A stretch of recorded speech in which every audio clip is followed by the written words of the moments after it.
Bismillahirrahmanirrahim. Assalamualaikum warahmatullahi wabarakatuh.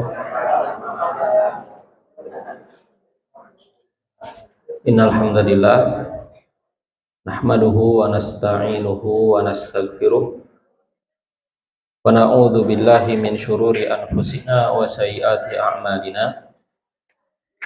Man yahdihillahu fala mudhillalah wa may yudlil fala hadiyalah. Asyhadu an la ilaha illallah wahdahu la syarika lah wa asyhadu anna Muhammadan abduhu wa rasuluh sallallahu alaihi wa ala alihi wa sahbihi wa sallama tasliman katsiran ila yaumiddin, amma ba'd. Allahumma anfa'na bima 'allamtana wa 'allimna ma yanfa'una wa zidna ilman. Subhanaka la ilma lana illa ma 'allamtana innaka antal alimul hakim. Hadirin kaum muslimin wal muslimat rahimani wa rahimakumullah. Alhamdulillah, kita bersyukur kepada Allah Subhanahu wa taala, malam hari ini kembali kita dapat berkumpul di majelis yang mulia ini untuk kembali melanjutkan pembahasan kita atas kitab Al-Muhasabah. Dan terakhir pembahasan kita dari kitab ini telah sampai pada pembahasan Al-Mu'inatu 'alal Muhasabah,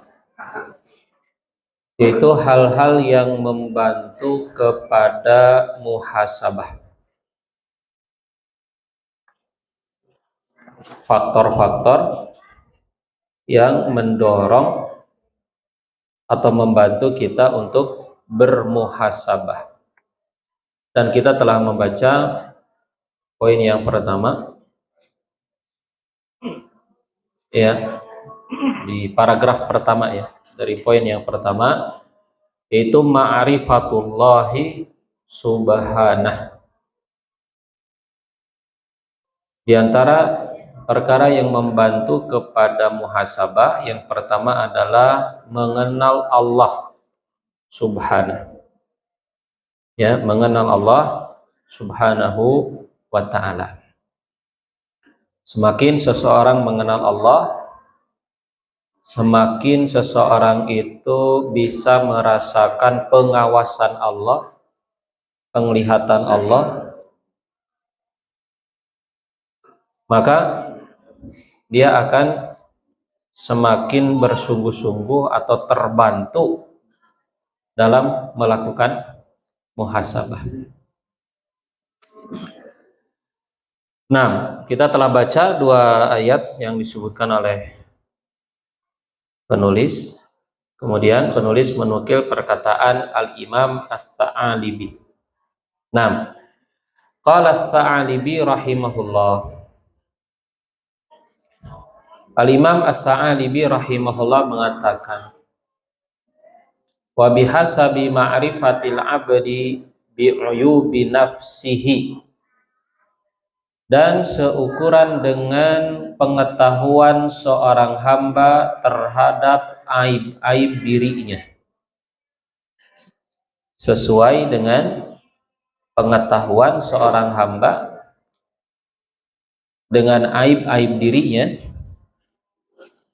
wa ma'rifati jalali rabbihi wa ta'alihi wastighnaihi, dan juga seukuran dengan pengetahuannya terhadap keagungan Allah, terhadap kebesaran Allah, terhadap kemahatinggian Allah dan kemahakayaan Allah, wa annahu la yus'alu amma yaf'al, dan bahwasannya Allah itu tidak ditanya tentang apa yang dia perbuat.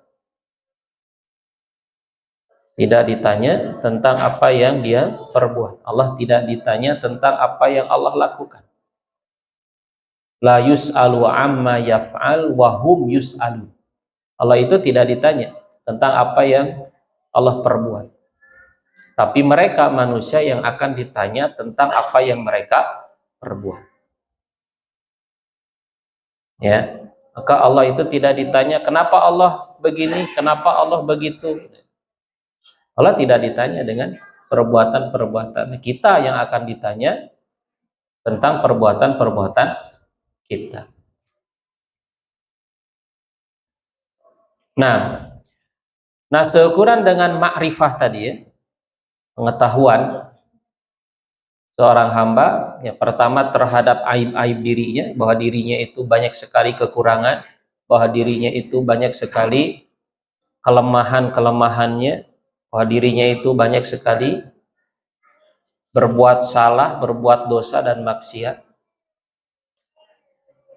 Begitu juga seukuran dengan pengetahuan seorang hamba terhadap kemahakuasaan Allah, terhadap kebesaran Allah, keagungan Allah, kemahatinggian Allah dan kemahakayaan Allah. Takunu quwwata khaufihi, maka seperti itulah kekuatan rasa takutnya kepada Allah. Nah, jadi rasa takut kepada Allah itu sesuai seukuran dengan makrifah, begitu. Itu intinya. Semakin seorang itu mengenal Allah, maka dia akan semakin takut kepada Allah, semakin kuat dan besar rasa takutnya kepada Allah. Oleh karena itu Rasulullah Shallallahu Alaihi Wasallam pernah menyatakan, ya, ini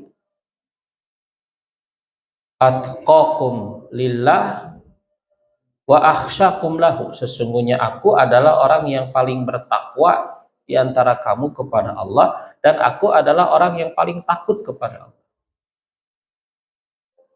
Ya, kenapa Rasulullah Shallallahu Alaihi Wasallam itu menjadi orang yang paling takut kepada Allah? Karena ya beliau adalah orang yang paling mengenal Allah. Ya, jadi rasa takut itu berbanding lurus dengan ma'rifah. Orang yang ingin meningkatkan rasa takutnya, maka ya dia harus meningkatkan ma'rifahnya, harus meningkatkan tingkat atau kadar pengetahuannya terhadap Allah Subhanahu wa Ta'ala, atau kadar pengenalannya kepada Allah Subhanahu wa Ta'ala. Makanya juga dikatakan innama yakhsyallaha min ibadihil ulama. Sesungguhnya orang-orang yang takut kepada Allah dari hamba-hambanya adalah para ulama. Fa akhwafun nasi bi rabbihi a'rafuhum bi nafsihi wa bi rabbihi. Maka orang yang paling takut kepada Rabb-nya, kepada Allah Subhanahu wa Ta'ala, adalah orang yang paling mengenal dirinya dan Rabb-nya.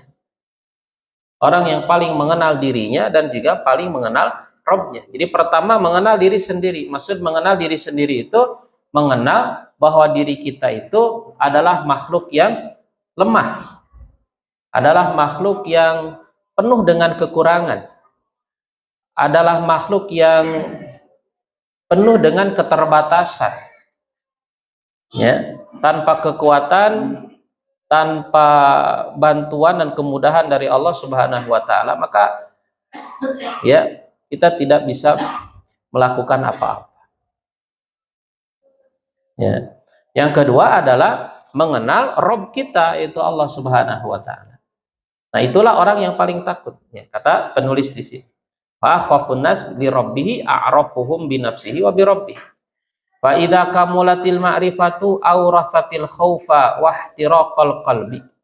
Maka apabila atau kemudian apabila telah sempurna pengetahuannya itu, ma'rifahnya itu, maka ma'rifahnya itu akan melahirkan rasa takut dan ihtiraqal qalbi, itu terbakarnya hati. Maksudnya terbakarnya hati di sini dengan rasa takut kepada Allah. Tsumma yafidu atharul hirqati minal qalbi alal badan. Kemudian pengaruh dari rasa takut yang sangat besar di dalam hati ini akan menjalar kepada badan. Ya, akan menjalar kepada badan. fatanqami usyahawat, sehingga syahwat itu bisa menjadi lemah. Ya, syahwat kepada hal-hal yang diharamkan, kepada hal-hal yang dimurkai oleh Allah itu akan menjadi lemah, menjadi tertahan begitu. Bisa diredam begitu syahwatnya itu. Dan rasa takut. Wa tahtariqu bil khauf, ya. Dan syahwatnya itu terbakar dengan rasa takut tersebut.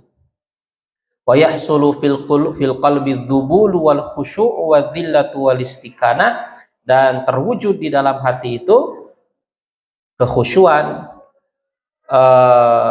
perendahan diri, ya, dan ya ketundukan kepada Allah Subhanahu wa taala.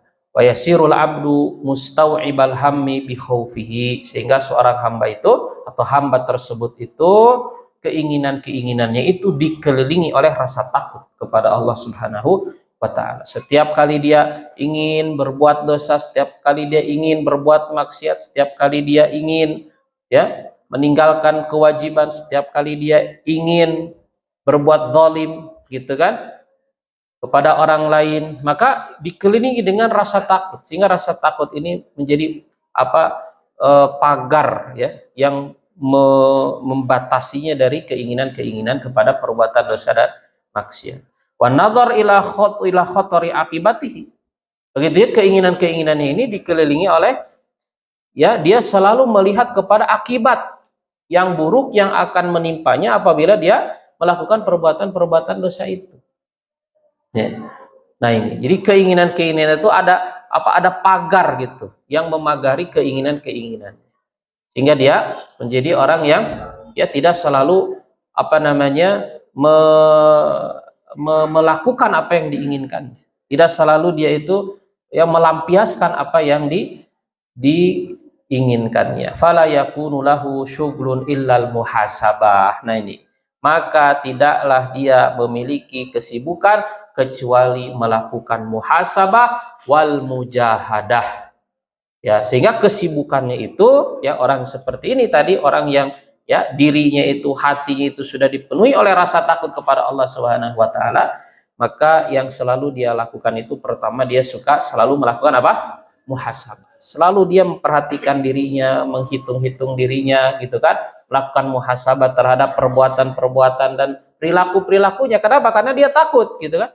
Karena dia takut kalau ternyata ada di antara perbuatan-perbuatannya itu yang menyebabkan murka Allah Subhanahu wa taala, yang mengantarkan dia kepada siksa Allah Subhanahu wa taala. Dia takut seperti itu, makanya dia melakukan muhasabah. Dia selalu melakukan evaluasi terhadap setiap perbuatannya. Nah, ini ya lahir dari rasa takut kepada Allah Subhanahu wa taala, dan rasa takut lahir dari apa? Dari ma'rifah, itu mengenal Allah Subhanahu wa taala. Wal mujahadah, begitu juga selain muhasabah, dia bermujahadah, dia bersungguh-sungguh terus dalam melakukan ketaatan-ketaatan, dalam melakukan ibadah, dalam melakukan amal-amal soleh. Wadinnah bil anfasi wal lahadat. Begitu juga dia akan menjadi orang yang dhinnah itu dia kikir, dia pelit dengan apa? Dengan setiap nafas-nafas dan waktu-waktunya. Maksud pelit di sini ya, dia selalu berusaha untuk menjadikan setiap nafasnya itu bernilai ketaatan gitu. Menjadikan setiap waktunya itu bernilai ibadah di sisi Allah Subhanahu wa taala. Dia sangat berhati-hati dengan setiap nafas dan waktunya itu untuk tidak berada dalam kemurkaan Allah, untuk tidak berada dalam ya perbuatan yang dimurkai oleh Allah Subhanahu wa taala. Dia sangat ketat sekali menjaga hal itu. Wa muakhadhatun nafsi fil khatarati wal khutuwati wal kalimat. Dan dia senantiasa ya memperhatikan dirinya di dalam apa? Di dalam setiap pikiran-pikirannya, dalam setiap langkah-langkahnya, dalam setiap kalimat-kalimatnya. Ya, sehingga dia orang yang mengenal Allah ini ya, yang juga hatinya dipenuhi dengan rasa takut kepada Allah, dia selalu memperhatikan dirinya dalam setiap pikiran-pikirannya. Dia selalu berusaha menjaga pikiran-pikirannya itu. Ya, menjaga pikiran-pikirannya supaya tidak memikirkan sesuatu yang membawa dia kepada perbuatan dosa dan maksiat. Karena pikiran itu seperti yang juga dijelaskan oleh Al-Imam Ibnul Qayyim, itu salah satu dari pintu setan, ya, salah satu dari pintu setan. Itu pikiran, khotorat. Ya. Nah, maka dia akan menjaga pikiran-pikiran, dia selalu berusaha untuk memikirkan hal-hal yang baik, hal-hal positif, hal-hal yang ya termasuk ibadah. Dia selalu berusaha pikirannya itu untuk selalu mengingat Allah, berzikir kepada Allah Subhanahu wa taala. Ya, selalu memperhatikan memikirkan akhirat gitu kan. Seperti itu, terjaga pikiran-pikirannya itu. Ya, ini ciri orang yang takut kepada Allah. Adapun orang tidak takut kepada Allah, dia berpikir apa saja tentang apa saja gitu kan. Sekalipun itu adalah hal-hal yang ya tidak bermanfaat atau bahkan termasuk hal-hal yang dosa. Memikirkan hal-hal yang termasuk ya dosa.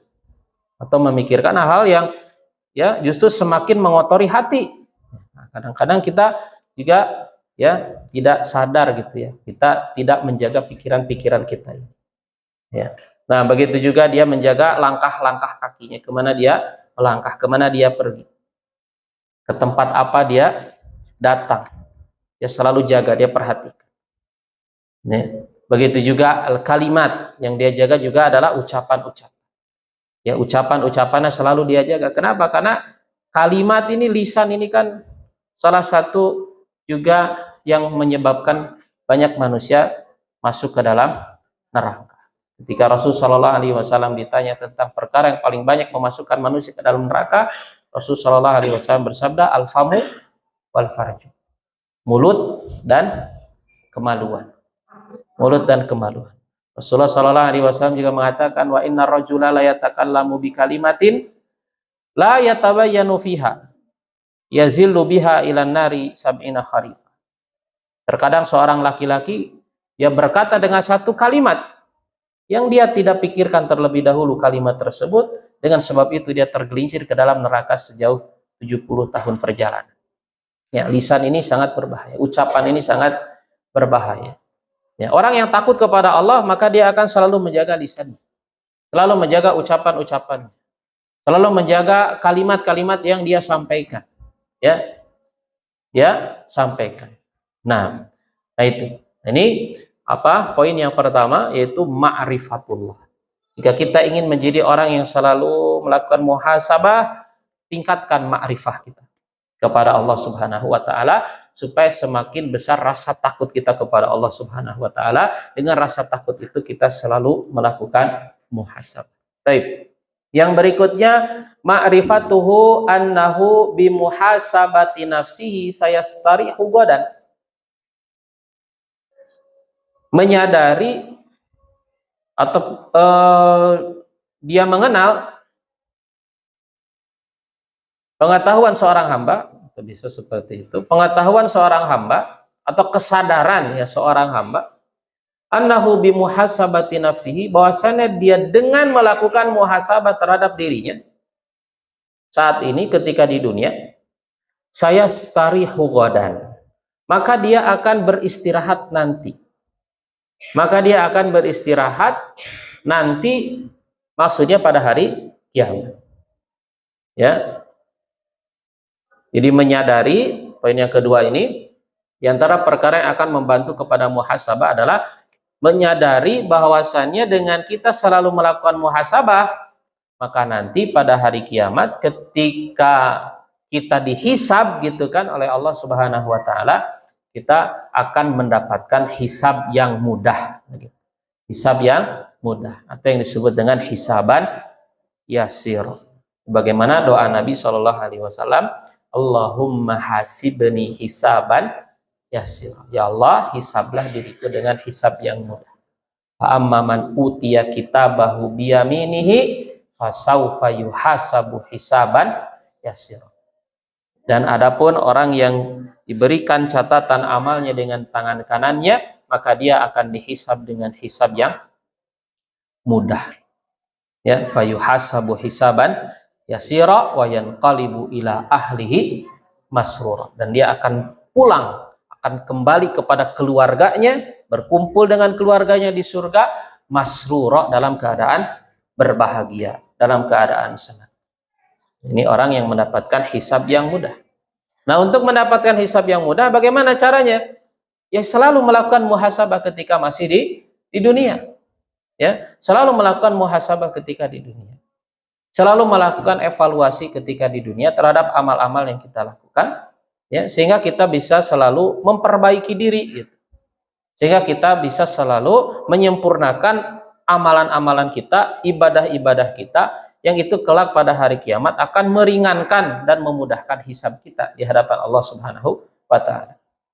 Ya, dan sebaliknya, jika kita jarang melakukan muhasabah, ya, maka ya, perbuatan-perbuatan kita ini tidak akan tidak akan baik, tidak akan bisa kita sempurnakan, tidak akan bisa kita perbaiki, gitu ya, karena kita jarang melakukan muhasabah. Jika itu terjadi kepada kita di dunia, maka ketika kita sampai nanti ke akhirat, kita mendapatkan hisab yang sulit, atau yang disebut dengan munaqasyatul hisab. Ya, dan Nabi Shallallahu Alaihi Wasallam mengatakan, man husiba udzib, siapa saja yang dihisab maka dia akan diazab. Aisyah bertanya, ya, Aisyah bertanya, wahai Rasulullah, mengapa? Katanya, siapa yang dihisab maka dia akan disiksa. Kemudian Rasulullah Shallallahu Alaihi Wasallam mengatakan, ya, kemudian Aisyah mengatakan, bukankah ada hisab yang mudah? Fasaufa hisaban yasira, ayat yang tadi. Maka Rasul Shallallahu Alaihi Wasallam mengatakan, inna madzalikal ard. Jadi hisab yang mudah itu disebut juga dengan ard. Ard itu, ya, ketika Allah Subhanahu wa Ta'ala memanggil seseorang, kemudian menampakkan atau bertanya kepadanya tentang sebagian dari amalan-amalannya atau sebagian dari perbuatan-perbuatan dosanya. Allah bertanya kepadanya, ata'rifu dzanba kadza, ata'rifu dzanba kadza, ata'rifu dzanba kadza.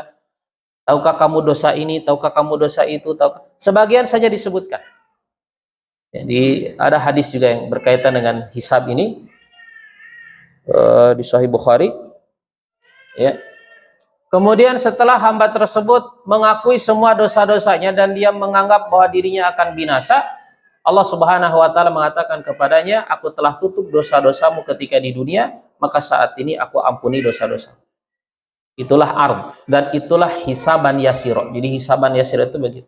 Kemudian diberikanlah catatan amalnya dengan tangan kanannya. Nah, kemudian, ya, ini sesuai dengan ayat yang tadi. Amma man utiya kitabahu biyaminihi fasaufa yuhasabu hisaban yasira wa yanqalibu ila ahlihi masrur. Kemudian juga dalam ayat yang lain, fa amma man utiya kitabahu biyaminihi fayaqulu ha umqra'u kitabiyah. Inni dzanantu anni mulakin hisabiyah.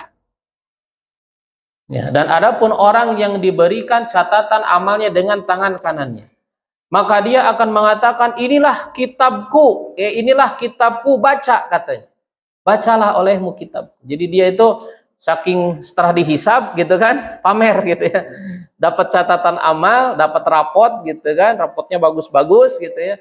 Maka dia mengatakan, fayaquluha umqra'u kitabiyah. Ini katanya, baca olehmu kitabku ini. Ya, dibangga-banggakan kitabnya. Nah, apa yang menyebabkan dia mendapatkan hal itu? Inni dzanantu anni mulakin hisabiyah. Sesungguhnya aku dulu ketika di dunia benar-benar yakin bahwasannya aku akan bertemu dengan hisabku ini. Jadi mereka atau dia ini yakin dulu akan dihisab. Nah, beda dengan orang-orang, ya, yang tidak percaya dengan hisab. Beda dengan orang-orang yang tidak mengharapkan hisab, seperti orang kafir. Innahum kanu la yarjuna hisab. Sesungguhnya mereka dulu tidak berharap kepada hisab. Ya, tidak berharap kepada hisab. Ya. Innal ladzina yadhilluna an sabilillah lahum adzabun syadid bima nasu yaumal hisab. Sesungguhnya orang-orang yang tersesat dari jalan Allah, bagi mereka azab yang berat disebabkan apa? Bima nasu yaumal hisab, karena mereka melupakan yaumul hisab. Mereka tidak peduli dengan yaumul hisab. Mereka tidak yakin dengan hisab. Mereka tidak percaya dengan hisab. Mereka tidak bersungguh-sungguh untuk mempersiapkan diri menghadapi yaumul hisab. Ya, itulah yang menyebabkan mereka tersesat di dunia dan mereka mendapatkan azab yang syadid. Nah, kembali kepada riwayat Aisyah tadi, ya, maka Rasulullah SAW menjelaskan yang dimaksud dengan man husiba udzib adalah manukishal hisab udzib. Siapa saja yang hisabnya dipersulit, maka dia akan tersiksa. Maka dia akan diazab. Ya. Maka ini jenis hisab yang kedua, yaitu munaqasyatul hisab namanya. Dihisab dengan hisab yang sulit, ya, dihisab dengan hisab yang berat. Ditanya-tanya gitu kan, bahkan mungkin didebat gitu kan, dibantah oleh Allah, menjawab begini dibantah oleh Allah. Ya, contohnya adalah tentang ahlur riya itu. Ahlur riya itu. Jika dia mengatakan, ya, kan dihisab tuh tentang nikmat-nikmat, ya kan. Kayak di antara yang akan dihisab itu nanti disebutkan juga di sini adalah nikmat. Di antara yang akan dihisab juga adalah perbuatan. Ya, perbuatan. Tidak hanya perbuatan lahir tapi juga perbuatan batin. Perbuatan batin juga akan dihisab. Ya, tentang 3 orang yang pertama kali akan disidang di hadapan Allah Subhanahu wa taala, dia dikenalkan, dia diingatkan lagi dengan nikmat-nikmatnya ketika di dunia. Dan dia pun mengenalinya, kemudian Allah mengatakan kepadanya, madza amilta fiha, apa yang telah kamu lakukan terhadap nikmat-nikmatku itu. Orang pertama mengatakan apa? Qataltu fika hatta stushhid, aku berperang di jalanmu sampai aku mati syahid. Ya, ketika dia mengatakan seperti itu, nah ini contoh hisab ini. Contoh hisab itu seperti itu. Ya, ketika dia mengatakan seperti itu, maka Allah membantahkan. Dengan apa? Hadzab, kamu bohong. Nah, dibantah seperti itu. Ya, akan tapi kamu, ya, walakin naka qatal taliyuqal jari, akan tapi kamu berperang itu supaya disebut pemberani. Ini juga, ya, dalil bahwasannya yang akan dihisab itu juga amalan batin. Amalan batin. Jadi tidak hanya amalan lahir tapi juga amalan batin. Maka harus hati-hati kita, ya. Jadi tidak hanya yang harus kita perhatikan itu adalah amalan-amalan lahir saja, tapi amalan batin juga harus kita perhatikan, bahkan lebih lagi harus kita perhatikan amalan batin. Karena semuanya akan dihisab, semuanya akan ditampakkan. Wa husilama fis sudur yauma tubla as-sarair. Tidak ada lagi rahasia. Ya. Nah, nah, jadi hisab yang sulit itu yang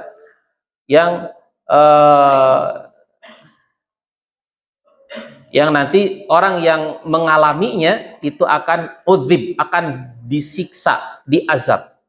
Yang dimaksud dengan disiksa di sini, sebagian ulama mengatakan maksudnya adalah ketika dia dihisab itu dia akan tersiksa, dia akan sengsara gitu kan, dihisab, dipersulit gitu hisabnya itu. Ya, dia akan merasa tersiksa. Ada juga yang mengatakan yang dimaksud dengan udzib adalah orang yang hisabnya dipersulit, maka dia dipastikan masuk neraka, disiksa di dalam neraka.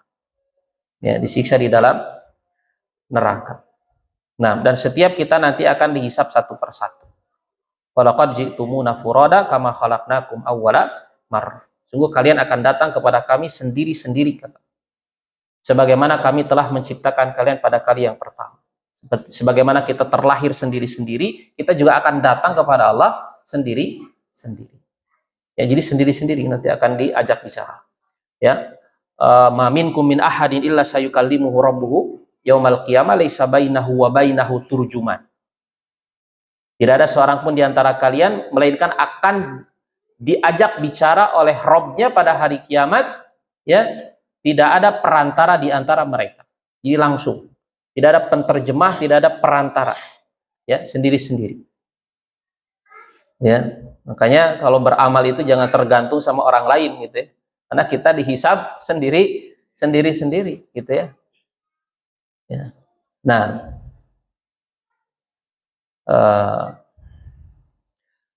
baik.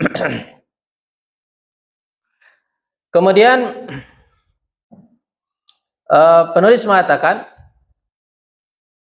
qala Ibnu Qayyim rahimahullah, Al-Imam Ibnu Qayyim rahimahullah mengatakan, wa yu'inuhu ala hadhil muraqabah wal muhasabah, dan akan membantu kepadanya atas muraqabah dan muhasabah ini, ma'rifatuhu, dia mengenal, annahu kullama ijtahada fiha, bahwasannya setiap kali dia atau semakin dia bersungguh-sungguh di dalam muraqabah dan muhasabah ini, istaroha minha ghadan, maka dia akan beristirahat dari muhasabah itu esok, maksudnya pada hari kiamat. Idza sharal hisabu ila ghairihi, ketika hisab itu berlaku kepada orang lain. Ya, bahkan ya seseorang dengan selalu melakukan muhasabah, kelak pada hari kiamat dia akan menjadi golongan orang-orang yang tidak dihisab sama sekali, bahkan ya kan, tidak dihisab sama sekali. Gitu ya. Itu orang-orang yang masuk surga tanpa hisab dan tanpa azab. Nah, ini keistimewaan yang akan didapatkan oleh orang yang selalu melakukan muhasabah juga di dunia ini. Masuk surga tanpa hisab. Masuk surga tanpa hisab. Fa kullama ahmalahal yaum ishtadda alaihi hisabu ghadan. Dan semakin dia mengabaikan ini, mengabaikan muhasabah, ishtadda alaihi hisabu ghadan, semakin sulit hisab itu ya atasnya esok hari, maksudnya pada hari kiamat. Ya, semakin sulit, semakin berat, semakin panjang hisab. Ya, semakin panjang, semakin lama. Dan dengan catatan ya bahwasanya Allah Subhanahu wa taala sekalipun menghisab setiap manusia itu satu persatu, tapi hisab Allah itu cepat. Allah itu sari'ul hisab. Ya, syari'ul hisab. Kenapa? Karena ya Allah menghisab seluruh manusia itu satu persatu, tapi dalam satu waktu. Tapi dalam satu waktu. Ya, mungkin kita bertanya, gimana caranya? Tong nanyakeun kumaha gitu kan. Ya, bagi Allah mampu, ya kan? Dan hukum kita berbeda dengan apa yang berlaku bagi kita tidak berbeda dengan apa yang berlaku bagi Allah Subhanahu wa taala. Gitu ya. Ya, kalau kita mah menghadapi hakim gitu kan, di dunia nyidang orang satu-satu harus antri, gitu kan? Ya, bagi Allah tidak. Sebagaimana Allah Subhanahu wa taala menjawab setiap doa kita, walaupun semuanya masing-masing berdoa dengan doa yang berbeda-beda, Allah Subhanahu wa taala ya mampu mengabulkan semuanya, mendengar semua doa. Ya kan? Iya, Allah mampu mendengar semua, walaupun kita sekarang nih setiap orang di sini miliaran orang berdoa dengan doa masing-masing, Allah mendengar tidak? Allah mendengar, ya kan? Gitu. Jangan kita berpikir ya Allah tidak mendengar doa kita, mungkin Allah sedang mendengarkan doa orang lain gitu. Jangan berpikir seperti itu. Allah Maha Kuasa untuk mendengar semua ya. Nah, semua doa-doa hamba. Begitu juga ketika kita membaca Al-Fatihah di dalam sholat itu kan Allah menjawab setiap ayat yang kita baca. Ketika ya Allah mengatakan dalam hadis qudsi itu, ketika hambaku berkata alhamdulillahi rabbil alamin, ya qultu, aku mengatakan hamadani abdi. Wa idza qala abdi arrahmanir rahim, ya kemudian aku mengatakan ketika hambaku mengatakan arrahmanir rahim, maka aku mengatakan ya asna alayya abdi. Ya, jadi dijawab tuh ketika kita membaca setiap ayat di surat Al-Fatihah itu dalam sholat, ya Allah menjawab seperti itu. Allah menjawab seperti itu. Ya, dan yang sholat kan banyak setiap waktunya itu. Dan Allah menjawab satu persatu. Allah menjawab satu persatu. Dan itu ya itu mungkin bagi Allah Subhanahu wa taala. Allah Maha Kuasa. Ya. Wa idza qala abdi maliki yaumiddin majjadani abdi gitu. Dan begitu seterusnya setiap ayat itu. Allah menjawab setiap ayat yang kita baca di surat Al-Fatihah itu. Nah, baik, ini yang berikutnya. Kemudian yang selanjutnya penulis mengatakan at-tafakkuru fil as'ilatil matruhati alaihi yaumal qiyamah. Itu memikirkan tentang pertanyaan-pertanyaan yang akan disampaikan kepadanya pada hari kiamat, yang akan diajukan kepadanya pada hari kiamat. Memikirkan tentang pertanyaan-pertanyaan. Nah, sebetulnya ini masuk kepada hisab, karena di antara bentuk hisab itu tadi itu Allah bertanya. Allah bertanya kepada hamba-hambanya. Ya. Allah bertanya kepada hamba-hambanya. Nah, ini juga termasuk di antara yang hendaklah kita selalu perhatikan. Ya. Kita selalu membayangkannya. Ya, bagaimana ya kita membayangkan saat kita berdiri di hadapan Allah Subhanahu wa taala dan Allah Subhanahu wa taala bertanya kepada kita. Nah, apa jawaban kita kalau kita ditanya begini, kalau kita ditanya begitu, apa jawaban kita? Kita harus persiapkan jawabannya. Ya, dan jawabannya harus benar. Jawabannya harus benar. Gitu ya. Persiapkan dari sejak sekarang. Nah, memikirkan ini, memikirkan saat berdiri di hadapan Allah ditanya oleh Allah. Ya. Nah, ini kita harus punya rasa takut juga di sini kan. Makanya di antara ciri ahli surga itu adalah wa amman khafa maqama rabbih. Maqama rabbih artinya apa? Maqama rabbih artinya adalah ketika dia berdiri di hadapan Allah. Ya. Dan siapa saja dan adapun orang yang takut ketika dia berdiri di hadapan Rabbnya, wa nahan nafsa 'anil hawa, dan dia menahan hawa nafsunya, fa innal jannata hiyal ma'wa, maka surga adalah tempat kembali. Ya. Nah, ini pertanyaan hari kiamat. Dan nanti akan ditanyakan adalah pertama nikmat ya. Kemudian juga perbuatan lahir, perbuatan batin juga akan ditanya oleh Allah Subhanahu wa taala. Ya. Nah, dan nikmat-nikmat tertentu, semua nikmat akan ditanya, dan nikmat-nikmat tertentu itu akan lebih ditanya lagi, Di antara yang disebutkan dalam hadis tentang 4 perkara yang akan ditanyakan kepada setiap hamba pada hari kiamat. Ya, tentang umurnya, untuk apa dia habiskan, tentang apa ilmunya, apa yang dia amalkan, terus tentang hartanya, dari mana dia dapatkan dan kemana dia belanjakan, kemudian tentang tubuhnya, tentang anggota badannya, untuk apa dia gunakan, Ya, ini akan ditanya oleh Allah Subhanahu wa taala. Ya, tentang harta juga, secara khusus harta. Makanya ada hadis apa? Orang berharta akan lebih lama masuk neraka 500 tahun. Orang miskin akan lebih dulu masuk surga 500 tahun daripada orang kaya. Nisful yaum, setengah hari. Karena satu harinya di akhirat itu 1000 tahun, itu 500. Kenapa? Karena hisabnya lebih lama. Karena hartanya, ya. Jadi harta tetong loba-loba tingat. Sini hisab. Baik, itu saja yang bisa kita bahas pada malam hari ini. Mudah-mudahan bermanfaat. Wa akhiru da'wana alhamdulillahirabbil alamin. Wassallallahu wasallam ala nabiyina Muhammadin wa ala alihi wa sahbihi ajma'in. Assalamualaikum warahmatullahi wabarakatuh.